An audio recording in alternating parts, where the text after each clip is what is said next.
Hello everyone. अभी तक हमने सारे इलेक्ट्रॉनिक इफेक्ट्स को पढ़ चुके हैं। अभी इन इलेक्ट्रॉनिक इफेक्ट्स का एप्लीकेशन क्या है in real life in organic chemistry, इसको हम सीखेंगे। तो आज हम एसिडिटी ऑर्डर को स्टडी करेंगे कि हम रेजोनेंस हाइपर कॉन्जुगेशन या फिर मेसोमेरिक या फिर इंडक्टिव, इन सारे इफेक्ट्स को यूज़ करके किस तरीके से एसिडिटी ऑर्डर, मतलब ऑर्गेनिक कंपाउंड्स कौन ज़्यादा एसिडिक होगा कौन कम एसिडिक होगा, इसको डिटरमाइन कर सकते हैं, ये हम सीखेंगे। तो एसिडिटी ऑर्डर जानने से पहले एसिड क्या होते हैं, let's understand that.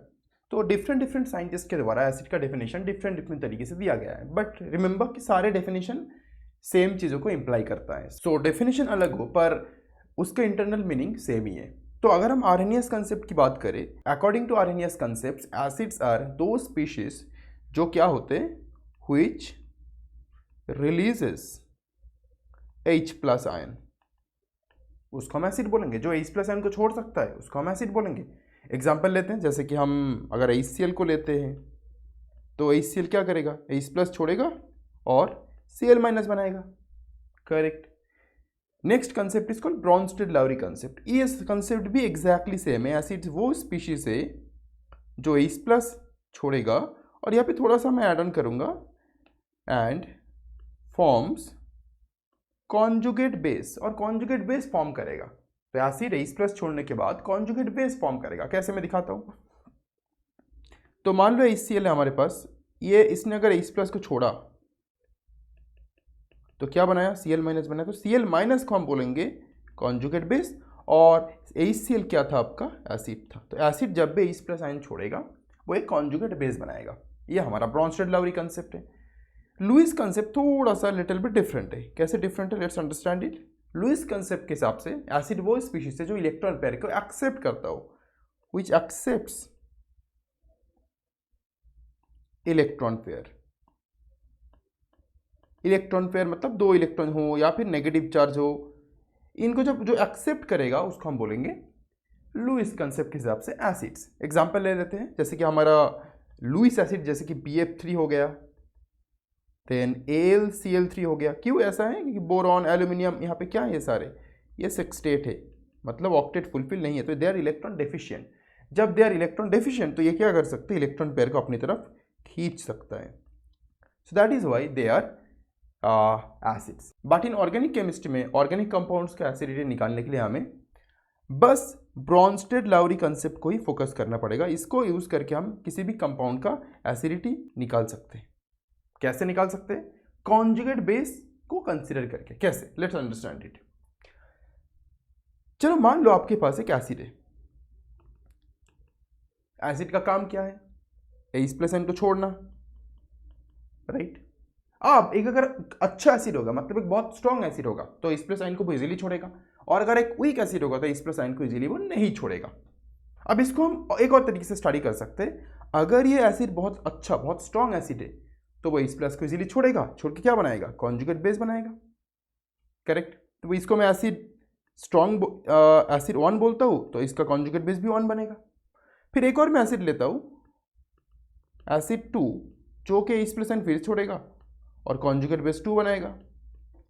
Now the problem is कि हम किस तरीके से बहुत सिंपली इन एसिड 1 और एसिड 2 का एसिडिटी को कंपेयर कर पाए। एसिडिटी ज़्यादा मतलब H+ इजीली छोड़ना, एसिडिटी कम मतलब H+ इजीली नहीं छोड़ना। तो अगर आप कॉन्जुगेट बेस को स्टडी करो तो आप कर सकते हो। कैसे, सोचो, अगर एसिड 1 ज़्यादा एसिडिक है, मतलब H+ इजीली छोड़ रहा है। छोड़ क्यों रहा है, क्योंकि छोड़ने के बाद जो बन रहा है वो स्टेबल है, इसलिए छोड़ रहा है ना। अगर छोड़ने के बाद H+ छोड़ने के बाद एसिड स्टेबल नहीं होगा, मतलब कॉन्जुगेट बेस जो बन रहा है वो स्टेबल नहीं होगा, तो ये H+ क्यों छोड़ेगा। सिंपल लॉजिक है ना। तो बहुत सिंपल एक कंसेप्ट है। अगर आपको एसिडिटी चेक करना है, आपको बस स्टेबिलिटी ऑफ कॉन्जुगेट बेस देखना है। जिसका कॉन्जुगेट बेस ज़्यादा स्टेबल है, जिस एसिड का, वो ज़्यादा एसिडिक होगा, then another acid is proportional to acidity. So this is the basic concept जिसको अप्लाई करके ऑर्गेनिक कंपाउंड्स की एसिडिटी आप निकाल सकते हो, ठीक है। अब इसी को यूज करके बहुत सारे एग्जांपल्स करेंगे। अब एसिडिटी निकालते वक्त आपको क्या करना है, H+ आयन को निकालना है। अब एक ऑर्गेनिक कंपाउंड में तो बहुत सारे H+ आयन होंगे, बट किस H+ आयन को आप निकालोगे एसिडिटी चेक करने के लिए, राइट ना। तो एक सिंपल कंसेप्ट है, कोई भी इलेक्ट्रोनेगेटिव एटम जो है उस इलेक्ट्रोनेगेटिव एटम के साथ जो हाइड्रोजन अटैच्ड है वो सबसे ज़्यादा एसिडिक होता है। तो हमेशा कोशिश करना, अगर एक ऑर्गेनिक कंपाउंड में बहुत सारे हाइड्रोजन एटम है तो उसमें से उस एटम को एज एस आयन निकालो जो एक हाईली इलेक्ट्रोनेगेटिव एटम के साथ अटैच्ड है। ये एक सिंपल जनरलाइज्ड स्टेटमेंट है कि वो इलेक्ट्रोनेगेटिव एटम ये बॉन्डेड इलेक्ट्रॉन पेयर को अपनी तरफ खींचेगा। तो यहाँ से इस प्लस निकालना कंपैरेटिवली आसान है क्योंकि ये अपनी तरफ इलेक्ट्रॉन पेयर को कंटिन्यूअसली खींच रहा है, तो H इजीली H प्लस बन के निकल सकता है। तो आगे बढ़ते हैं और हम देख लेते हैं कि कॉन्जुगेट बेस को स्टेबलाइज हम किस तरीके से कर सकते हैं। पहली बात, जो कॉन्जुगेट बेस फॉर्म होगा डेफिनेटली, जैसे एग्जांपल के तौर पे आपके पास HCl एसिड है, इसने जब H प्लस आयन को छोड़ा तो Cl माइनस मतलब एक एनायन फॉर्म हुआ, राइट। ये आपका कॉन्जुगेट बेस है। तो ये जो कॉन्जुगेट बेस फॉर्म हुआ इसमें जो नेगेटिव चार्ज होगा, डेफिनेटली नेगेटिव चार्ज तो होना ही, अगर H प्लस निकलेगा तो नेगेटिव चार्ज तो होना ही है। वो नेगेटिव चार्ज अगर एक इलेक्ट्रोनेगेटिव एटम के ऊपर है, En मतलब electronegative atom of the conjugate base अगर है, तो वो कॉन्जुगेट बेस ज़्यादा स्टेबल होता है then the negative charge is forming on a electropositive atom, क्योंकि इलेक्ट्रोनेगेटिव एटम नेगेटिव चार्ज को इजीली होल्ड कर सकता है, तो फिर कॉन्जुगेट बेस स्टेबलाइज होगा। ठीक है, जैसे क्लोरीन एक इलेक्ट्रोनेगेटिव एटम है, उसने नेगेटिव चार्ज को होल्ड करके रखा है, तो conjugate base is stable, fine. Then electron withdrawing group connected to conjugate base, मतलब क्या, मान लो एक कॉन्जुगेट बेस, जैसे एग्जांपल लेता हूं मैं, सम इलेक्ट्रॉन विथड्रॉइंग ग्रुप है, देन X है, देन H है। ठीक है, इलेक्ट्रॉन विथड्रॉइंग ग्रुप मतलब किसको बोलेंगे, जो ग्रुप, ये जो ग्रुप है ये मान लो माइनस M इफेक्ट दिखाएगा या -R या -I, ये जो इफेक्ट दिखाते हैं अगर ये ग्रुप, ये इफेक्ट आपने पढ़ चुके हो, तो ये जो इलेक्ट्रॉन विथड्रॉइंग ग्रुप ये सारे इफेक्ट दिखाएगा। फिर ये जो हाइड्रोजन है मान लो ये एसिडिक है, तो H प्लस निकाल दो पहले, तो क्या मिला आपको, EWG मिला इलेक्ट्रॉन विथड्रॉइंग ग्रुप, और यहाँ पे साथ में X माइनस। अब ये जो कॉन्जुगेट बेस फॉर्म हुआ, इस कॉन्जुगेट बेस मतलब एक एनायन है, तो इस कॉन्जुगेट बेस के साथ जिस कार्बन पे, जिस एटम पे नेगेटिव चार्ज है, उस एटम के साथ एक इलेक्ट्रॉन विथड्रॉइंग ग्रुप अटैच्ड है जो क्या करेगा, इलेक्ट्रॉन को खींचेगा। तो यहाँ पे इलेक्ट्रॉन डेंसिटी ज़्यादा था, और अगर इलेक्ट्रॉन को ये खींच रहा है तो इलेक्ट्रॉन डेंसिटी को कम करने की कोशिश कर रहा है, तो इससे क्या होगा, सिस्टम स्टेबलाइज होगा। तो हमेशा याद रखना, एक neutral system always becomes more stable then a charge system. तो अगर यहाँ पे नेगेटिव चार्ज है मतलब इलेक्ट्रॉन डेंसिटी ज़्यादा है, तो इलेक्ट्रॉन डेंसिटी को अगर आप कम कर दोगे खींच के, तो डेफिनेटली ये न्यूट्रलाइजेशन की तरफ जा रहा है, तो डेफिनेटली स्टेबलाइज होगा। तो एक इलेक्ट्रॉन विथड्रॉइंग ग्रुप अगर कनेक्टेड है उस एटम के साथ जिसमें नेगेटिव चार्ज है, जिस कॉन्जुगेट बेस सिस्टम के अंदर, तो डेफिनेटली वो कॉन्जुगेट बेस ज़्यादा स्टेबल होगा देन अगर एक इलेक्ट्रॉन डोनेटिंग ग्रुप होता तो क्या होता, EDG होता तो क्या होता, मतलब प्लस इफेक्ट दिखाता तो क्या होता, ये पुश करता इलेक्ट्रॉन को, पुश करता तो इसमें electron density already negative charge density ज़्यादा है और इलेक्ट्रॉन डेंसिटी बढ़ जाता, मतलब ये क्या करता, मतलब इलेक्ट्रॉन की उल्टी करना शुरू करता, मतलब आप ऑलरेडी ओवर हीटिंग कर चुके हो, आपको और खिलाया जा रहा है, क्या करोगे, उल्टी करोगे ना, तो आप बिल्कुल भी स्टेबल नहीं रहोगे उस कंडीशन में। तो definitely this kind of situation it was. But अगर आपने बहुत सारा खा लिया, एक्स्ट्रा खा लिया, जैसे कि इसके पास माइनस है, इलेक्ट्रॉन ज़्यादा खा लिया इसने, नेगेटिव चार्ज है इसके पास, और कोई क्या कर रहा है, आपके मुंह के अंदर हाथ डाल के खाना निकाल रहे, आप क्या फील करोगे, उसके बाद कंफर्टेबल फील करोगे कि नहीं अभी मेरा पेट ठीक है, I don't feel uncomfortable, right. तो this is how it works basically. तो electron withdrawing group connected to a atom having negative charge in the conjugate base. तीसरा, रेजोनेंस स्टेबलाइजेशन। जो कॉन्जुगेट बेस फॉर्म होगा ये रेजोनेंस स्टेबिलिटी शो करने चाहिए, मतलब क्या, रेजोनेंस स्टेबिलिटी शो करने चाहिए। कैसे शो करेगा, डेफिनेटली जो माइनस होगा वो रेजोनेंस में पार्टिसिपेट करने चाहिए, ठीक है, ये हमने पहले ही रेजोनेंस में कर चुके हैं, तो इसको हम फर्दर आगे करेंगे। हाइब्रिडाइजेशन, देखो हमने इस ऑर्गेनिक केमिस्ट्री में 3 टाइप के हाइब्रिडाइजेशन होते हैं, एक होता है sp हाइब्रिडेशन, एक sp2 हाइब्रिडेशन, एक sp3 हाइब्रिडेशन। sp हाइब्रिडेशन में 50% एस कैरेक्टर होता है, sp2 हाइब्रिडेशन में 33.33% एस कैरेक्टर होता है, और sp3 में 25% एस कैरेक्टर होते हैं, राइट। अब जितना ज़्यादा एस कैरेक्टर होता है उतना क्या होता है, इलेक्ट्रोनेगेटिविटी बढ़ जाता है, S character proportional to electronegativity. तो यहाँ पे एस कैरेक्टर जितना बढ़ेगा उतना क्या होगा, स्टेबिलिटी बढ़ेगा, सॉरी इलेक्ट्रोनेगेटिविटी बढ़ेगा, जितना इलेक्ट्रोनेगेटिविटी बढ़ेगा उतना क्या होगा, वो एटम नेगेटिव चार्ज को अपने पास अच्छे से होल्ड कर पाएगा। अगर नेगेटिव चार्ज को अपने पास होल्ड कर पाएगा तो कॉन्जुगेट बेस पे जो नेगेटिव चार्ज है वो डेफिनेटली स्टेबिलाइज होगा, क्योंकि वो एटम मोर इलेक्ट्रोनेगेटिव है। तो कॉन्जुगेट बेस स्टेबिलिटी भी क्या होगा, ये भी इंक्रीज होगा। तो हम इसका रियल एग्जांपल देखेंगे, अभी बस एक समझ लो इन पॉइंट्स, बाकी हम आगे रियल एग्जांपल्स और रियल ऑर्गेनिक मॉलिक्यूल से देखेंगे ये सारे। ठीक है, आगे बढ़ते हैं। अब हम कुछ रियल एग्जांपल्स ले लेते हैं और उनकी एसिडिटी चेक करेंगे। तो देखो यहाँ पे इस दोनों मॉलिक्यूल्स को चेक कर लो। अब किस हाइड्रोजन को चुनेंगे, तो हाइड्रोजन, एक तो कार्बन से है अटैच्ड, एक ऑक्सीजन से। मैंने बोला था हाइड्रोजन उसको चुनो एसिडिटी शो करने के लिए जो इलेक्ट्रोनेगेटिव एटम से अटैच्ड है, तो डेफिनेटली हम इसको चुनेंगे। ठीक है, आपको इन दोनों में, इन दोनों मॉलिक्यूल में, ये दोनों एसिड, एक एसिडिक एसिड है, एक फॉर्मिक एसिड है, इन दोनों मॉलिक्यूल में कौन ज़्यादा एसिडिक है, कौन कम एसिडिक है, this is how you have to find out. तो क्या करना है हमें, चुपचाप इन दोनों इलेक्ट्रॉन को ऑक्सीजन के सर पे डाल दो इस तरीके से, तो ऑक्सीजन पे नेगेटिव चार्ज क्रिएट हो जाएगा, राइट। चलो आगे बढ़ते हैं। तो यहाँ पे इस माइनस एच प्लस को भगा दो, यहाँ से भी एच प्लस को भगा दो, क्या मिला आपको, CH3 C double bond O minus, HC double bond O minus. तो अगर आप यहाँ पे रेजोनेंस करते हो इस तरीके से, दोनों रेजोनेंस स्टेबिलाइज्ड है, करेक्ट। तो फर्क तो कुछ है नहीं, ये भी कॉन्जुगेट बेस 1 है, ये कॉन्जुगेट बेस 2 बोल दो, इसमें भी रेजोनेंस हो रहा है, इसमें भी रेजोनेंस हो रहा है, सेम रेजोनेंस हो रहा है, तो डिफरेंस क्या हुआ, स्टेबिलिटी, कौन सा कॉन्जुगेट बेस ज्यादा स्टेबल है, हाउ डू यू डिसाइड। तो यहाँ पे डिफरेंस है इस CH3 ग्रुप पे, यहाँ पे CH3 ग्रुप है, यहाँ पे हाइड्रोजन एटम है। हाइड्रोजन एटम कोई भी इफेक्ट शो नहीं करता, CH3 group plus inductive effect show करता, और जब plus inductive effect CH3 group show करता, इससे क्या होता, ये जो सिस्टम है, इस सिस्टम का इलेक्ट्रॉन डेंसिटी बढ़ जाता। मतलब पहले इलेक्ट्रॉन डेंसिटी ज़्यादा था because of this minus conjugate base में, अभी इसने प्लस आई दिया, इसके इलेक्ट्रॉन डेंसिटी और बढ़ गया, क्या होगा, पहले ये ओवर हीटिंग कर चुका था, थोड़ा इलेक्ट्रॉन थोड़ा और खाना खिला रहे हो, क्या होगा, अनस्टेबल बन जाएगा। यहाँ पे हाइड्रोजन कुछ भी नहीं करेगा, तो कंपेरेटिवली ये होगा मोस्ट स्टेबल कॉन्जुगेट बेस, ये होगा लेस स्टेबल कॉन्जुगेट बेस। तो अगर ये कॉन्जुगेट बेस ज़्यादा स्टेबल है तो इजीली बनेगा, मतलब ये इजीली इस प्लस छोड़ के कॉन्जुगेट बेस बनाएगा। तो अगर ये मॉलिक्यूल इजीली इस प्लस को छोड़ेगा तो ये क्या हुआ, ये हुआ मोर एसिडिक, ये हुआ लेस एसिडिक। एसिडिटी चेक करें तो definitely second molecule formic acid is more acidic then acidic acid. इसीलिए जब चींटी काटती है तो जलन होती है, पर आप जब विनीगर खाते हो चाउमीन में तो उसमें जलन नहीं होती आपके मुंह पे, ठीक है, क्योंकि चींटियों में फॉर्मिक एसिड होती है और विनीगर में एसिडिक एसिड होता है। आगे बढ़ते हैं, इन दोनों सिस्टम को ले लो, same more or less similar kind of structure है। तो ये हाइड्रोजन है, दो इलेक्ट्रॉन को यहाँ पे भगाओ, दो इलेक्ट्रॉन को यहाँ पे भगाओ, कॉन्जुगेट बेस बना लेते हैं। तो आपका पहला काम है कॉन्जुगेट बेस बना लो H प्लस को रिलीज करके। तो मिला क्या आपको, सिमिलर काइंड ऑफ थिंग मिला जो लास्ट टाइम भी मिला था। तो यहाँ पे देखो दोनों में कोई डिफरेंस है नहीं, दोनों रेजोनेंस करेगा, दोनों रेजोनेंस के थ्रू स्टेबलाइज होगा। तो ये तो हमारा डिफरेंशिएटिंग फैक्टर बिल्कुल नहीं होना चाहिए। तो ये आपका कॉन्जुगेट बेस 1 है, ये कॉन्जुगेट बेस 2 है।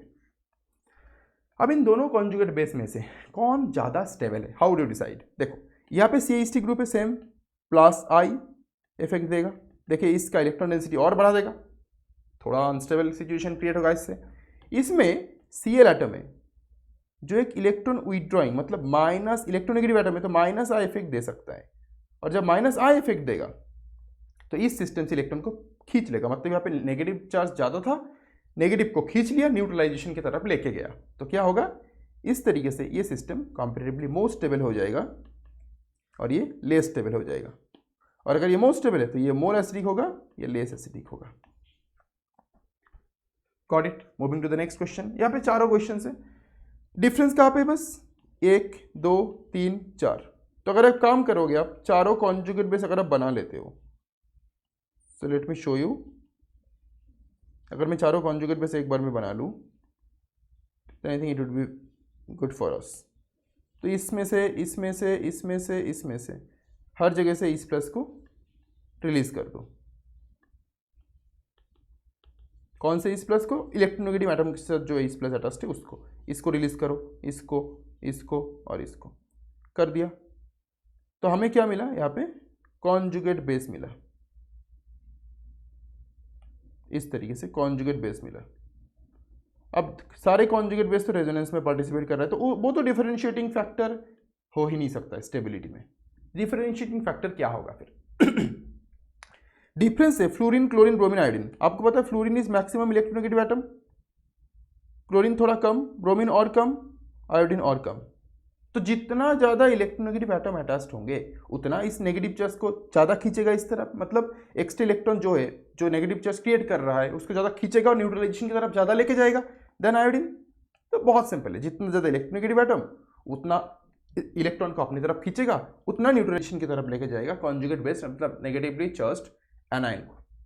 ठीक है, तो डेफिनेटली ये मोस्ट स्टेबिलिटी ऑर्डर हम देखें तो ये कॉन्जुगेट बेस 1 है, कॉन्जुगेट बेस 2 है, कॉन्जुगेट बेस 3 है, कॉन्जुगेट बेस 4 है। तो अगर हम CB स्टेबिलिटी देखें तो basically CB1 is most stable, then CB2, then CB3, then CB4। और अगर हम एसिडिटी देखें तो डेफिनेटली कॉन्जुगेट बेस जिस ऑर्डर पे स्टेबलाइज है एसिड भी उसी ऑर्डर पे 1, 2, 3, 4। These are the stability order of acids. I hope it is crystal clear to you. Moving to the next question, थोड़ा कॉम्प्लिकेटेड एग्जाम्पल है। ये एक बेंजीन रिंग है, ये दोनों पोजीशन पे बेसिकली OH ग्रुप है और यहाँ पे भी इस पोजीशन पे OH NO2 है और यहाँ पे है। इनका एसिडिटी कैसे डिसाइड करोगे? सेम कंसेप्ट जो मैंने बताया, इसको इसको इसको इन तीनों को भगा दो और इस कोरिस्पॉन्डिंग कॉन्जुगेट बेस बनाओ इस प्लस को रिलीज करके। अब इसमें क्या होगा, यहाँ पे O माइनस क्रिएट हुआ। अब क्या होगा, यहाँ पे O माइनस यहाँ पे गिरा और आप रेजोनेंस इस तरीके से कर सकते हो।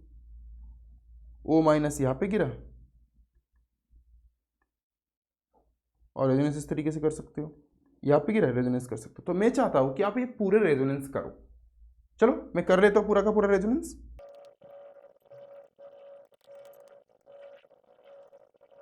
तो मैंने ये पूरा रेजोनेंस पहले वाले का कर लिया, सिमिलरली दूसरे वाले का भी पूरा रेजोनेंस कर लेते हैं,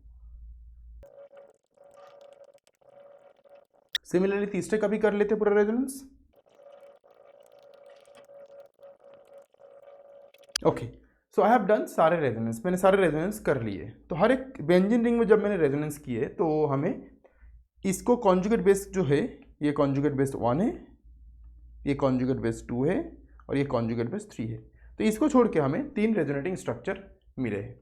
ठीक है, अब इसमें अगर आप देखोगे तो हम कुछ और स्ट्रक्चर भी ड्रॉ कर सकते हैं। जैसे कि मैं दिखाता हूँ, ये जो माइनस चार्ज यहाँ पे था, ये माइनस चार्ज अगर इस तरफ आता, इस तरीके से मैं एक रेजोनेंस कर सकता था, उस केस में मुझे इस तरीके के रेजोनेटिंग स्ट्रक्चर मिलते। यहाँ पे O माइनस, यहाँ पे O माइनस, यहाँ पे प्लस। ठीक है, सिमिलरली अगर आप देखोगे तो इसमें कुछ एक्स्ट्रा होगा नहीं, इसमें भी एक एक्स्ट्रा होगा। कहाँ पे? यहाँ पे देख लो एक बार यहाँ पे। तो इस माइनस को मैं यहाँ पे गिराता और इसको यहाँ पे करता। इस तरीके से भी जो ब्लू कलर के स्ट्रक्चर है इसको मैं ड्रॉ कर सकता था।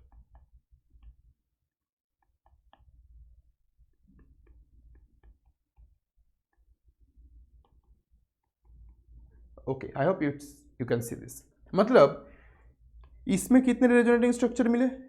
4। इसमें कितने? 3। इसमें कितने? 4। राइट।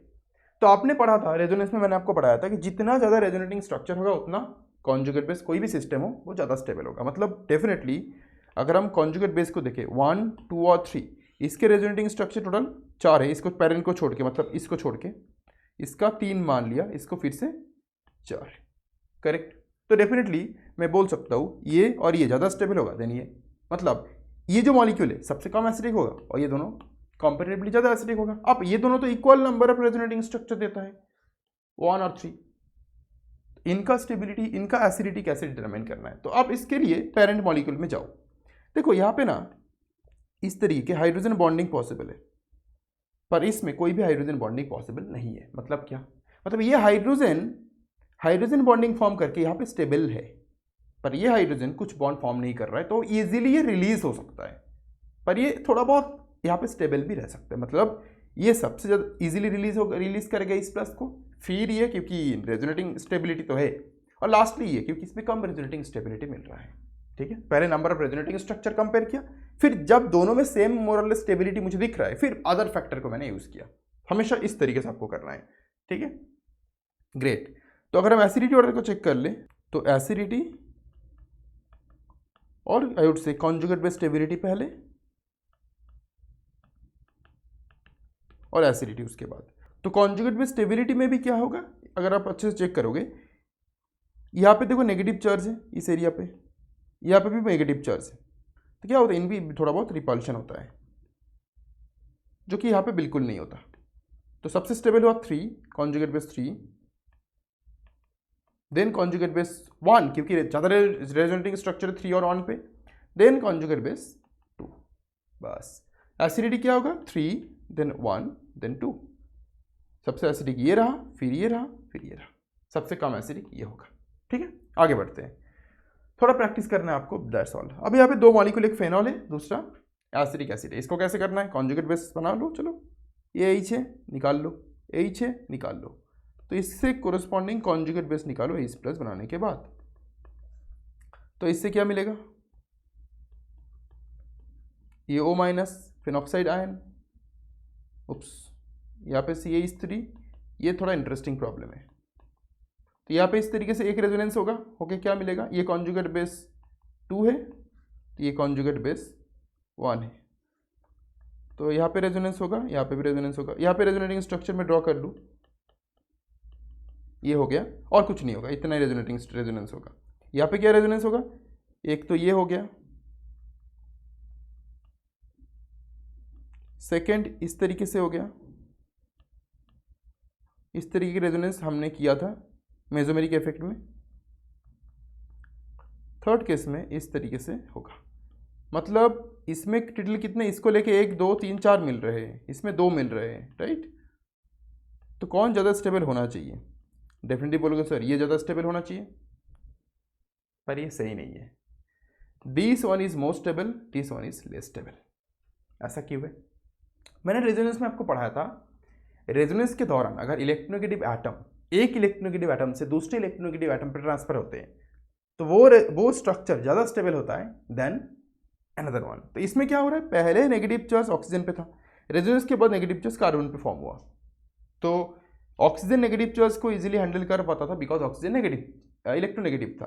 कार्बन इलेक्ट्रोपॉजिटिव एटम है, नेगेटिव को होल्ड नहीं कर पाएगा, तो इतना स्टेबल रेजोनेंस नहीं होगा, ऑल्दो रेजोनेटिंग स्ट्रक्चर ज़्यादा है। फिर भी इसमें क्या, पहले ऑक्सीजन के पास था, रेजोनेंस के बाद भी ऑक्सीजन के पास ही फॉर्म हुआ, तो दोनों जगह पे नेगेटिव खुश है, तो यहाँ पे बहुत फेवरेबली रेजोनेंस होगा। तो because of that this is more stable, this is less stable, because of that ये मोर एसिडिक हो गया और ये लेस एसिडिक हो गया। I hope you got it. आगे बढ़ते हैं, इन दोनों स्ट्रक्चर को देख लो। यहाँ पे 2 अलग अलग मॉलिक्यूल है, 2 अलग अलग, यहाँ पे 2 अलग अलग हाइड्रोजन एटम है जो एसिडिटी ऑर्डर शो करेगा। पहला तो ये रहा, दूसरा ये भी कर सकता है, ये और ये। अब इन दोनों में से ज़्यादा कौन करेगा, डेफिनेटली आपको समझ में आ गया, ये कार्बोक्सिलिक एसिड ग्रुप है, फिनॉल का हाइड्रोजन है, definitely acid would show more because of its conjugate basis more stability. दिखाता हूँ कैसे, तो इसको पहले निकाल दो, कॉन्जुगेट बेस बनाओ। तो हमने बना लिया कॉन्जुगेट बेस, यहाँ पे OH एज यूजुअल रहेगा, C डबल बॉन्ड, यहाँ पे O माइनस, और यहाँ पे बना लेते कॉन्जुगेट बेस,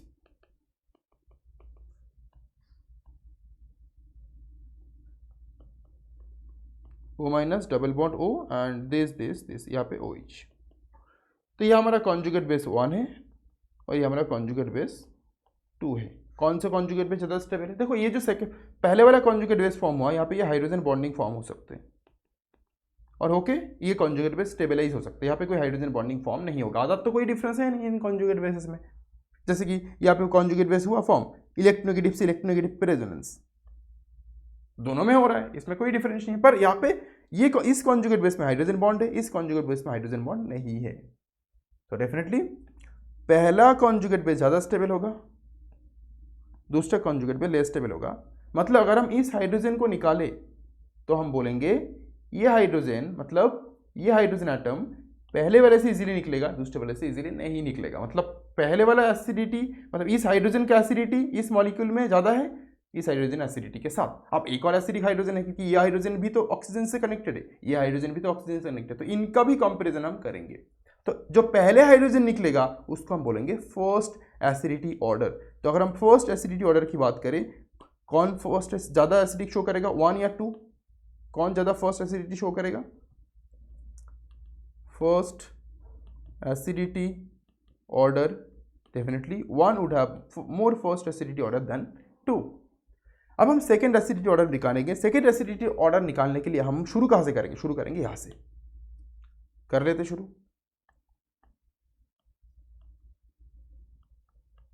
तो यहाँ पे O H है, C डबल O माइनस, और मैं चाहूँ तो ब्रेक करके लिख दूँ, बेटर रहेगा. सिमिलरली यहाँ पे भी OH है, यहाँ पे C double bond O minus, right. तो अगर हम इस हाइड्रोजन को अब निकाल दें, निकाल दिया, क्या मिलेगा? So will be getting this kinds of thing. And यहाँ से निकालोगे तो you will be getting these kinds of thing. O minus. तो अभी ये हमें मिल गया. सेकेंड हाइड्रोजन को जब हमें निकाला, मतलब इसको और इसको, सेकेंड एसिडिटी चेक करने के लिए कौन सेकेंड हाइड्रोजन जल्दी निकालेगा, तब हमें क्या, ये इसको मैं बोल सकता हूँ, ये कॉन्जुगेट बेस 1 था. अब कॉन्जुगेट बेस 1 एक एसिड की तरह बिहेव कर रहा है, और ये कॉन्जुगेट बेस 2 था. अब इसको बोलेंगे कॉन्जुगेट बेस चलो 1 प्राइम और कॉन्जुगेट बेस 2 प्राइम. अब ये कॉन्जुगेट बेस 1 प्राइम और 2 प्राइम की स्टेबिलिटी देख के हमें इसका एसिडिटी ऑर्डर निकालना है, मतलब इसका सेकेंड एसिडिटी निकालना है. चलो आगे बढ़ते हैं. अब देखो यहाँ पे जब भी माइनस फॉर्म हो, यहाँ पे भी माइनस है, यहाँ पे भी माइनस है, ये दोनों ग्रुप बहुत पास है, तो इनके बीच में होगा रिपल्शन. अब इसमें ऐसे कोई रिपल्शन है नहीं, बाकी तो कोई डिफरेंस ही नहीं है इन दोनों में, तो इसीलिए इसका एसिडिटी कंपैरेटिवली क्या होगा? कम होगा, क्योंकि ये लेस स्टेबल है, लेस स्टेबल कॉन्जुगेट बेस है, ये मोर स्टेबल कॉन्जुगेट बेस है. तो अगर ये मोर स्टेबल है मतलब ये मोर एसिडिक है और ये लेस एसिडिक है. मतलब अगर सेकेंड एसिडिटी ऑर्डर चेक करें एकदम पेरेंट मॉलिक्यूल का, तो ये ज़्यादा एसिडिक होगा, ये कम एसिडिक होगा. 2 इज ग्रेटर देन 1, मतलब फर्स्ट एसिडिटी ऑर्डर ये है, सेकेंड एसिडिटी ऑर्डर ये है, मतलब उल्टा है. मतलब फर्स्ट एसिडिटी जो हाइड्रोजन शो करेगा, सेकेंड एसिडिटी उसका ऑपोजिट हाइड्रोजन, मतलब दूसरे ग्रुप के हाइड्रोजन शो करने वाले हैं. और दोनों हम किस तरीके से करेंगे? पहले मेन जो एसिडिक मॉलिक्यूल उससे पहले फर्स्ट एसिडिक दिखाएंगे, कॉन्जुगेट बेस 1 बनाएंगे. सेकेंड एसिडिटी कंपेयर करने के लिए जो कॉन्जुगेट बेस बना उसको एसिड पकड़ के उसमें से फिर हाइड्रोजन निकालेंगे और सेकेंड कॉन्जुगेट बेस बनाएंगे और फिर उनका स्टेबिलिटी कंपेयर करेंगे. ठीक है, तो 2 एसिडिटी ऑर्डर इस केस में आपको मिला. थोड़ा कॉम्प्लिकेटेड प्रॉब्लम था, but I hope you understood it. आगे बढ़ते हैं, इन दोनों को ले लो. ये भी आप कभी ना कभी फेस करोगे इस तरीके की प्रॉब्लम. ये हाइड्रोजन है, ये हाइड्रोजन है. अब दोनों को निकाल दो, क्योंकि यहाँ पे ऑप्शन नहीं है हमारे पास. इलेक्ट्रोपॉजिटिव कार्बन एटम पे हमें नेगेटिव चार्ज बनाने हैं, क्योंकि इलेक्ट्रोनेगेटिव के साथ हाइड्रोजन कनेक्टेड है ही नहीं इसमें. C minus Cl Cl Cl, C minus F F F. अगर आप क्लोरीन का वैलेंस इलेक्ट्रॉन देखोगे 3p, तो ये आप यहाँ क्लोरीन के पास क्या होता है पता है? वैकेंट 3d होते हैं. इलेक्ट्रॉनिक कन्फिगरेशन देख लो, 3p 3s2 3p5 3d कुछ नहीं, 0. पर इसके पास नो वैकेंट d. क्यों नो वैकेंट d क्यों होता है? कोई वैकेंट d होता क्यों नहीं है? क्योंकि जो फ्लोरीन है, फ्लोरीन का जो वैलेंस कॉन्फ़िगरेशन है 2s2 2p5, 2d पॉसिबिलिटी नहीं होता, तो इसके पास कोई वैकेंट डी है ही नहीं. अब इससे वैकेंट डी रहने से होता क्या? ये जो माइनस है ये इस तरीके से रेजोनेंस कर सकता है, पर ये इस तरीके से रेजोनेंस नहीं कर सकता. अगर इस तरीके से रेजोनेंस करेगा तो क्या होगा? C double bond C L minus, बाकी दोनों Cl. सिमिलरली और 2 स्ट्रक्चर बना सकते हो, इस Cl के साथ, इस Cl के साथ. पर इसमें ऐसा रेजोनेंस इसमें होगा नहीं, क्योंकि फ्लोरीन के पास वैकेंट डी है ही नहीं, तो बॉन्ड कहाँ से फॉर्म करेगा? तो यहाँ पे नो रेजोनेंस. तो definitely this one is more stable, it is less stable conjugate base. तो ये मोर एसिडिक हो गया, ये लेस एसिडिक हो गया. बहुत सिंपल है. Chloroform is more acidic than fluoroform. आगे बढ़ते हैं. अब एक बहुत फेमस प्रॉब्लम है जिसमें हम एक और नया कंसेप्ट को सीखेंगे, जिसको हम बोलते हैं ऑर्थो इफेक्ट. क्या होता है ऑर्थो इफेक्ट? तो इसके लिए देखो एक ही हाइड्रोजन आपको दिख रहा है, ये वाला ये वाला ये वाला ये वाला, इनको निकालो और कॉन्जुगेट बेस फटाफट बना लेते हैं। चलो तो let me just copy all of them,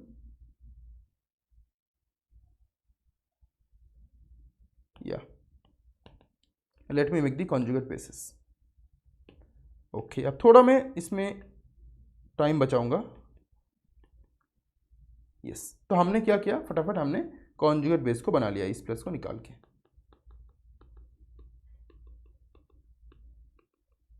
तो ये 1 है, ये 2 है, ये 3 है, ये 4 है। ये कॉन्जुगेट बेस 1 है, कॉन्जुगेट बेस 2 है, कॉन्जुगेट बेस 3 है, कॉन्जुगेट बेस 4 है। तो हमें कॉन्जुगेट बेस की स्टेबिलिटी निकालनी है। कैसे निकालेंगे हम? It is little bit tricky one. इसमें एक इफेक्ट को आप सीखोगे जिसको हम बोलते हैं ऑर्थो इफेक्ट। क्या होता है ऑर्थो इफेक्ट, मैं समझाते समझाते सिखाऊंगा। देखो ये CH3 ग्रुप है, अब रेजोनेंस किस तरीके से होगा, ये वाला रेजोनेंस होगा, ये वाला रेजोनेंस होगा, ये वाला रेजोनेंस होगा। क्यों ये वाला रेजोनेंस होगा मैं कह रहा हूँ, क्योंकि एक और रेजोनेंस यहाँ पे पॉसिबल है। कौन सा रेजोनेंस, थोड़ा मैं दिखाता हूँ। जैसे कि मान लो इसको, इसी को ले लो, अगर मैं इस बॉन्ड को इस तरीके से दे दूँ, क्योंकि ये ग्रुप है इलेक्ट्रॉन विथड्रॉइंग ग्रुप है, -m इफेक्ट दिखाता है ये ग्रुप, राइट। पर अगर मैं इस तरीके से रेजोनेंस दिखाया इस तरीके से, तो उससे होगा क्या, यहाँ पे बेंजीन रिंग भी पार्टिसिपेट करेगा रेजोनेंस में, राइट। और उससे क्या होगा, अगर ये रेजोनेंस हो रहा है, ये वाला रेजोनेंस अगर हो रहा है, तो ये जो ऊपर का रेजोनेंस है ये अच्छे से हो नहीं पाएगा। क्यों? क्योंकि ये जो डबल बॉन्ड है ये इसके साथ रेजोनेंस करने में बिजी रहेगा। तो इसके ये रेजोनेंस होने के लिए डबल बॉन्ड का अवेलेबिलिटी क्या होगा, कम हो जाएगा।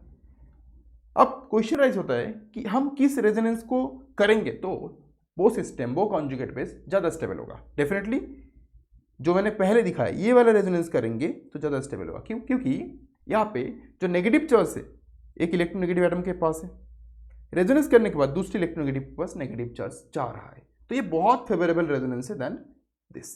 तो हम इसको नहीं करेंगे, हम कोशिश करेंगे कि मैक्स टू मैक्स या मैक्सिमम अमाउंट ऑफ क्या हो, ये रेजोनेंस हो, ठीक है।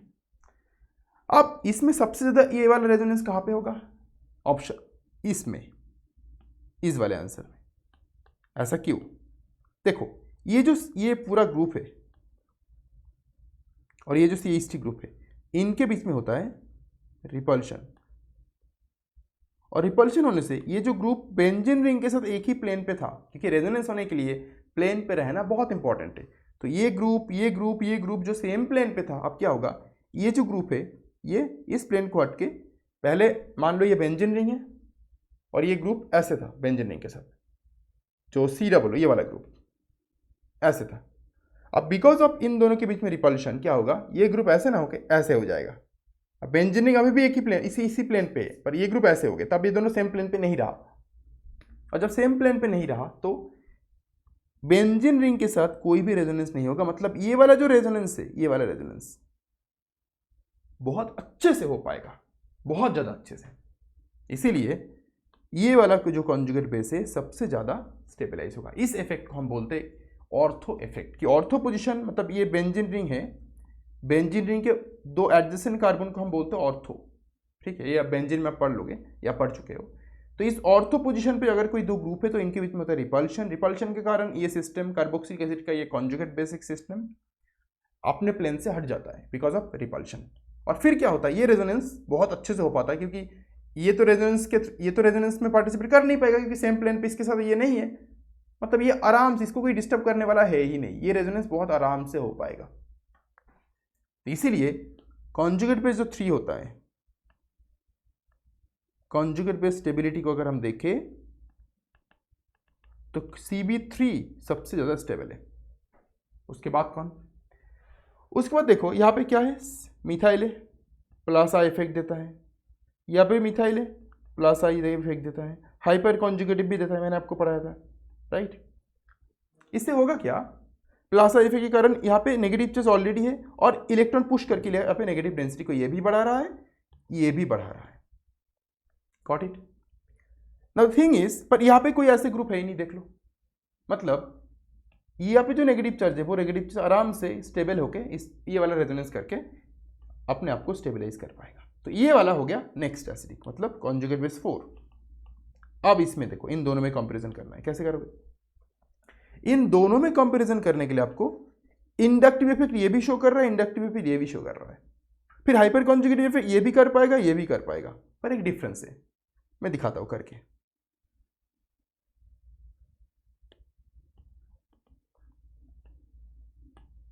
अगर मैं एक झटके में आपको दिखाऊं किस तरीके से हाइपर कॉन्जुगेशन होता है, तो I think it would be helping you a lot. तो मैं आपको हाइपर कॉन्जुगेशन दिखाता हूँ इसमें, क्योंकि ये चीज़ें थोड़ा सेंसिटिव है, तो आपको टाइम लेकर इसको सीखना पड़ेगा। अगर यहाँ पे गिरा, ये से यहाँ पे माइनस फॉर्म हुआ, मैं एक बार में दिखा रहा हूँ देखना, फिर ये फिर से यहाँ पे गिरेगा, यहाँ पे माइनस फॉर्म होगा इस तरीके से, और देखो रेजोनेंस का हैम्पर कर पा रहा है, देख रहे हो। पर यहाँ पे अगर आप देखोगे, मैंने मान लो हाइड्रोजन को निकाला इस तरीके से, यहाँ पे नेगेटिव फॉर्म हुआ, फिर यहाँ पे गिराया, यहाँ पे नेगेटिव फॉर्म हुआ, यहाँ पे गिराया, यहाँ पे नेगेटिव फॉर्म हुआ, मतलब इस कार्बन पे अगर नेगेटिव फॉर्म ही नहीं होगा तो यहाँ पे इस तरीके से हैम्पर करेगा कैसे? तो ये हैम्पर नहीं करेगा रेजोनेंस को, कौन से रेजोनेंस को? ये वाले रेजोनेंस को।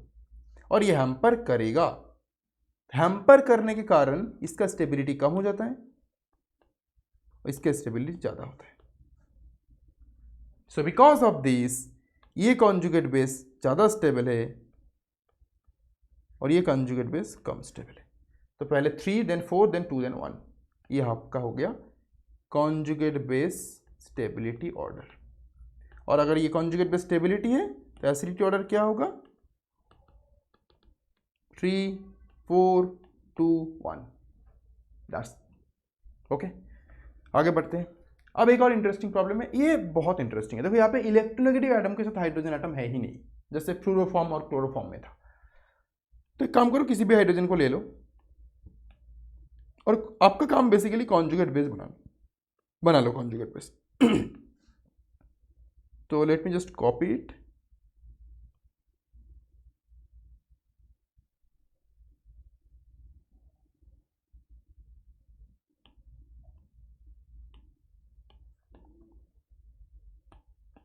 Okay I got it. तो इसमें यहाँ पे माइनस बना, माइनस बना, माइनस बना। अब देखोगे ये जो कार्बन है ये sp3 हाइब्रिडाइज्ड है, ये कार्बन है sp2 हाइब्रिडाइज्ड, ये कार्बन है sp हाइब्रिडाइज्ड। मतलब क्या? ऑल दो सारे कार्बन है, इसका En सबसे ज़्यादा है और इसका En मतलब इलेक्ट्रोनेगेटिविटी सबसे कम है, और ये इसका मीडियम है sp2 हाइब्रिडाइजेशन में, क्योंकि इसमें आपका है sp हाइब्रिडाइज कार्बन है, मतलब इस कार्बन का एस कैरेक्टर कितना है? इसका जो एस कैरेक्टर है 50% एस, इसका 33.33% एस, और इसका 25% एस। जितना एस कैरेक्टर उतना क्या? इलेक्ट्रोनेगेटिविटी ज़्यादा। मतलब ऑल दो तीनों कार्बन है, पर इस कार्बन का इलेक्ट्रोनेगेटिविटी मैक्सिमम है, इस कार्बन का इलेक्ट्रोनेगेटिविटी मिनिमम है, और इस कार्बन का इलेक्ट्रोनेगेटिविटी मैक्सिमम होने के कारण ये कार्बन सबसे इजीली नेगेटिव को होल्ड कर पाएगा, और ये कार्बन सबसे लीस्ट इजीली नेगेटिव को होल्ड कर पाएगा। तो अगर हम स्टेबिलिटी ऑर्डर देखें कॉन्जुगेट बेस का, Cb3 Cb2 Cb1, Cb3 is max stable, then Cb2 then Cb1। और एसिडिटी ऑर्डर क्या होगा? अगर हम यहाँ पे एसिडिटी ऑर्डर लिखें तो 3 would be max acidic, then 2 then 1। ये बहुत इंटरेस्टिंग प्रॉब्लम है, अक्सर एग्जाम में ये प्रॉब्लम आते रहते हैं, ठीक है। तो आई होप मैंने बहुत सारे एग्जाम्पल्स आपको समझा दिए। कोई भी डाउट हो आप कमेंट बॉक्स में पूछ सकते हो, और कुछ क्वेश्चंस दे रहा हूँ, 2 क्वेश्चंस मैं आपको एज अ होमवर्क, तो इसका आंसर भी आप चैट बॉक्स में इसका आंसर बताओ, चैट बॉक्स में इसका आंसर भी बताओ, ठीक है। तो thanks you so much for watching this session, and मिलेंगे अगले सेशन में विथ बेसिसिटी ऑर्डर, ठीक है।